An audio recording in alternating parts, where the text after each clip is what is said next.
Welcome to the channel. In this video, we are going to show you how to change the time format in Windows 11. You will learn how to adjust your system settings so the time is displayed exactly the way you want.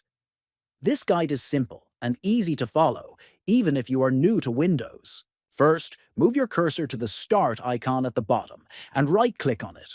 From the menu that appears, click on Settings to open the Windows 11 Settings panel. Next, in the Settings window, click on Time and Language. Once you are in Time and Language, select Date and Time from the options on the right-hand side. Then, scroll down and click on Change the Date and Time formats.